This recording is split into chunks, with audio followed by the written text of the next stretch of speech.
भाजपचं target fix असतं. कोण कामाचं आहे, पक्षासाठी कुणाचं योगदान मोठं आहे आणि जनतेत कुणाचं वजन जास्त आहे, अशाच उमेदवाराचा भाजप विचार करत असते. त्यामुळे यंदाच्या विधान परिषदेसाठी कुणाची लॉटरी लागणार याकडे संपूर्ण सोलापूर जिल्ह्याचं लक्ष लागलंय. नमस्कार, मी जाकीर रादाब आणि तुम्ही पाहतात एस प्राईम न्यूज.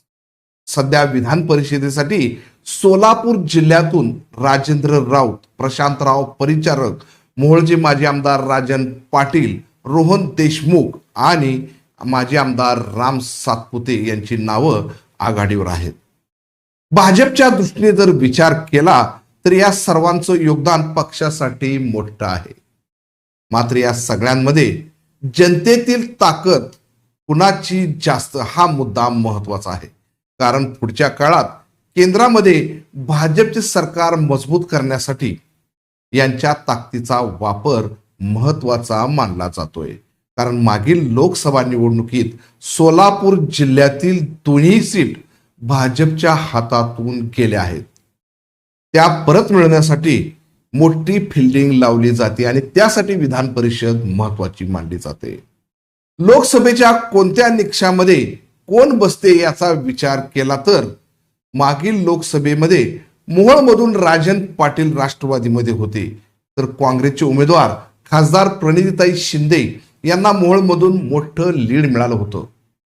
तर मोहोळमध्ये सध्या नगर पंचायत असतील, नगर परिषद आणि जिल्हा परिषद या भाजपकडे आहेत आणि ही सत्ता केंद्र राजन पाटील यांच्यामुळं आल्याचं दिसून येतं.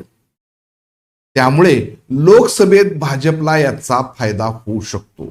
तर बार्शीचे राजेंद्र राऊत यांचा विचार केला तर त्यांनी नगर पंचायत असतील, नगर परिषद असतील, जिल्हा परिषद असतील यामध्ये भाजपला मोठं यश मिळवून दिलंय आणि त्यांचा पालकमंत्री जयकुमार गोरे यांच्याशी चांगले मैत्रीपूर्ण संबंध आहेत आणि हे सगळ्यांनाच माहीत आहे.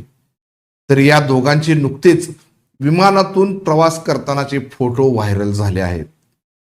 पंढरपूरच्या प्रशांतराव परिचारक यांचा विचार केला तर त्यांचं देखील योगदान मोठं आहे. मात्र लोकसभेत त्यांचा करिश्मा दिसला नव्हता. तर नगरपालिका असतील, जिल्हा परिषद असतील, पंचायत समिती असतील तर यामध्ये ते बॅकफुटला गेल्याचं दिसतंय. त्याचबरोबर त्यांना मागील विधान परिषदेसाठी देखील संधी देण्यात आली होती. तरीही पक्षाकडून त्यांचं नाव सध्या रेसमध्ये असल्याचं दिसून येतंय. माजी आमदार राम सातपुतेंचा जर विचार केला तर त्यांचा येत्या लोकसभेसाठी पक्षाच्या दृष्टीने फायदा होणार की नाही हे सांगता येत नाही. तर त्यांच्या पत्नीला जिल्हा परिषदमध्ये सभापती पद देण्यात आलंय. तर पक्षीय दृष्ट्या विचार केला तर भाजप नव्या चेहऱ्याला संधी देऊ शकतं. कारण भाजपचा लोकसभेच्या दोन्ही सीटवर डोळा आहे. त्या दृष्टीने सगळा विचार केला जाणार असून नव्या चेहऱ्यांना त्यासाठी संधी देण्याचा विचार केला जात असल्याचं समजतंय.